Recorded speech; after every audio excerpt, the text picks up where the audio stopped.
The piano keys were still warm from my practice when I heard Dad's footsteps on the stairs. Heavy, deliberate, each one a warning that made my fingers instinctively curl. It was 5 o'clock a.m. on the morning of the Bernstein Youth Piano Competition, the one that came with a full scholarship to Juilliard if you won. I'd been practicing since 3 o'clock a.m., using the soft pedal so I wouldn't wake them.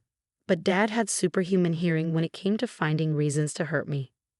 "What did I tell you about playing before sunrise?" His voice filled the small music room in our basement, the one that used to be a storage closet before I cleaned it out myself. My name is Aria, ironic I know, and I've been playing piano since I was 4. Not because my parents wanted me to, but because my elementary school music teacher, Mrs. Kobayashi, saw something in me and taught me for free after school. She'd even given me her old keyboard when she upgraded. That keyboard had been my lifeline for 13 years. "The competition is at noon," I said quietly, my hands still positioned over the keys. "I need to warm up." "You need to learn respect," Dad corrected, moving closer. I could smell the whiskey from last night still on his breath. "Playing that thing while decent people sleep, thinking you're special." Mom appeared in the doorway, her silk robe tied loosely, hair perfect even at dawn. She was always perfect on the outside. Is she pretending to be talented again? "The audition is today," I reminded them, though they knew. They'd been mocking me about it for weeks, calling it Aria's little delusion, and taking bets on how badly I'd fail. "The Juilliard scholarship competition," Dad said slowly, like he was tasting something sour. "You really think they'd want someone like you?" I didn't answer. I've learned that answers were just ammunition. "Stand up," he commanded. I stood, but my hand brushed against the stack of sheet music on the piano bench. Chopin's Ballade No. 1, the piece I'd be performing in 7 hours. He grabbed the pages, looking at the complex notation with disgust. "This?" He laughed, the sound sharp and ugly.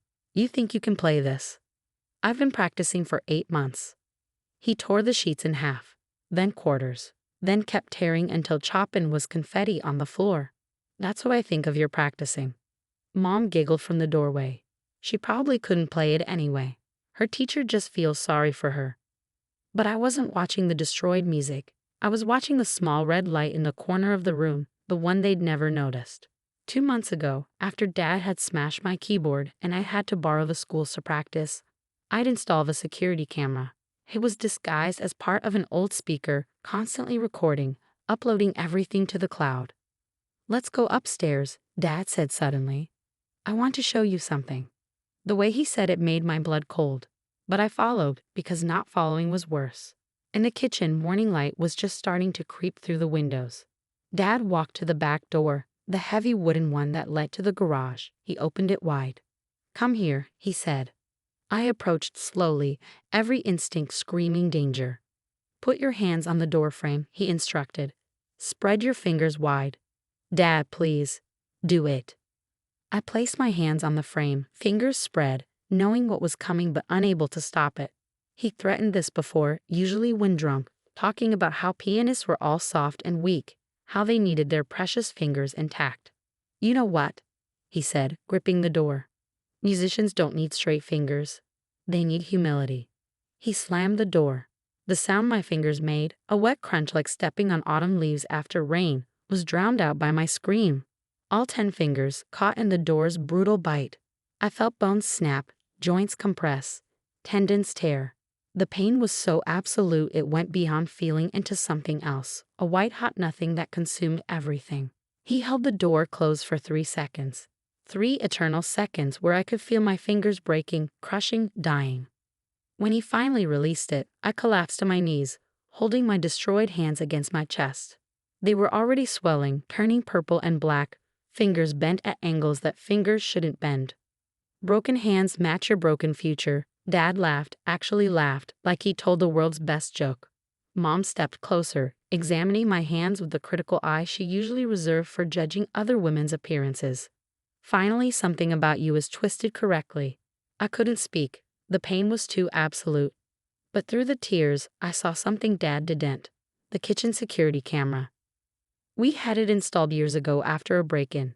He'd forgotten about it, but it was still there, still recording, its lens capturing everything. "Clean yourself up," Dad said, already bored. and cancel your little competition. Tell them you're sick." They left me there on the kitchen floor, cradling my ruined hands. Each heartbeat sent new waves of agony through my fingers. I couldn't move them, couldn't feel anything but pain. But I didn't call to cancel. Instead, I called Mrs. Kobayashi. "Area?" Her voice was immediately concerned. "It's so early. I need help," I whispered. "Please, bring your car." And called Dr. Martinez. Dr. Martinez was her husband, an emergency room physician who'd always been suspicious of my various accidents over the years. They arrived in 15 minutes. Mom and Dad had gone back to bed, confident they'd destroyed my future. Mrs. Kobayashi used the spare key I told her about, finding me still on the kitchen floor. "Oh my God," Dr. Martinez breathed when he saw my hands. "We need to get you to the hospital immediately." "The competition," I managed to say. "Forget the competition." "No," I looked him in the eyes. "We go to the hospital, get my fingers splinted, and I play." "Area, your fingers are broken." "I know, but I'm playing." Mrs. Kobayashi looked at her husband, and something passed between them. Understanding, maybe, or recognition of the kind of determination that comes from having everything taken from you. At the hospital, X-rays confirmed what I already knew. 7 of my 10 fingers were fractured. My right pinky was dislocated. My left thumb was cracked. The resident on duty wanted to cast both hands immediately. "I need them splinted," I said. "Individually. I have to play piano in 4 hours." "That's impossible," the resident said. "The pain alone." "I've been living with pain for 17 years, I told him. "Please, just splint them so I can move them a little." Dr. Martinez pulled the resident aside. They had a quiet, intense conversation. When they came back, the resident looked troubled but agreed. They splinted each finger carefully, leaving just enough flexibility for limited movement. Then they gave me the maximum dose of painkillers that would still leave me coherent. It barely touched the agony, but it took the edge off enough that I could think. "We need to call the police," Dr. Martinez said. "This is assault." "After the competition," I said. "Please, let me do this first." We arrived at the concert hall at 11:45. I was the last performer, scheduled for 3:00 p.m. My hands were wrapped in white bandages with metal splints visible between them. Every movement was agony, even with the painkillers. The other competitors stared. The judges noticed immediately, but there was nothing in the rules that said you couldn't compete with injured hands. I sat in the audience for the first performances, studying my competition but mostly trying to breathe through the pain. My phone buzzed with texts from Dad. "Where are you? You better not be at that competition. Come home now." I turned off my phone. At 2:45, they called my name for warm-up. Backstage, Mrs. Kobayashi helped me remove the outer bandages, leaving just the splints. My fingers were swollen between the metal supports, purple and black and wrong. "You don't have to do this," she said gently. "Yes, I do," I replied.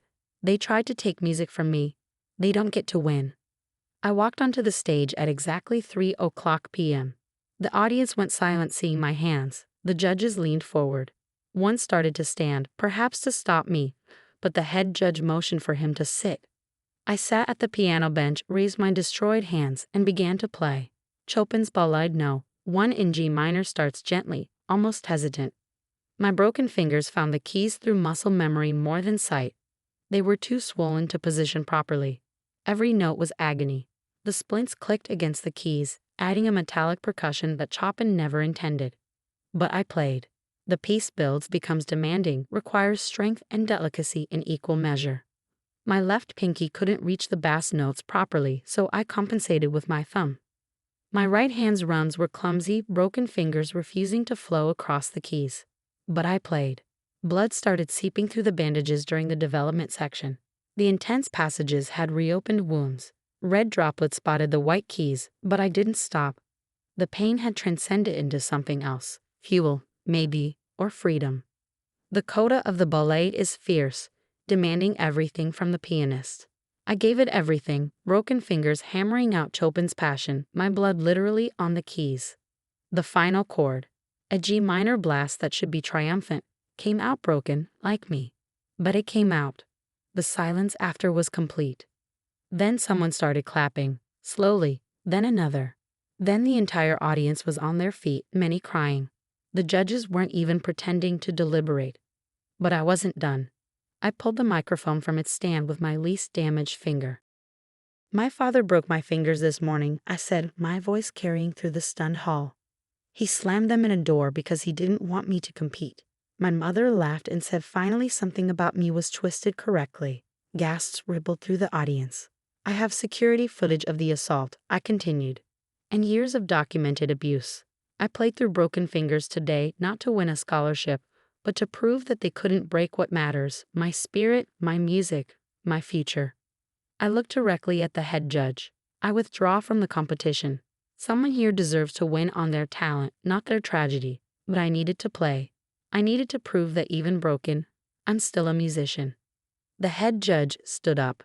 "We cannot accept your withdrawal," he said into his own microphone, "because what we just witnessed transcends competition. You've already won something greater than any scholarship." Security had already called the police. Audience members had started dialing 911 the moment I mentioned the assault. By the time I walked off stage, officers were waiting to take my statement. Mrs. Kobayashi drove me back to the hospital, where they properly casted my hands after photographing all the injuries for evidence. The security footage from our kitchen was retrieved that evening. Clear as day, Dad positioning my hands, slamming the door, holding it closed. Mom laughing, both of them leaving me collapsed in agony. They were arrested that night. The story exploded. Teen plays Chopin with broken fingers after parents' assault made international headlines. The video of my performance went viral, millions of views in days. Professional pianists posted reactions, many in tears. The bloody keys became an image that haunted people. But more importantly, the security footage was released during the trial. The world saw what they did. Saw Dad's deliberate cruelty, Mom's delighted reaction, their complete lack of humanity. The trial was swift. Attempted murder, aggravated assault, child abuse, torture. Dad got 30 years. Mom got 25.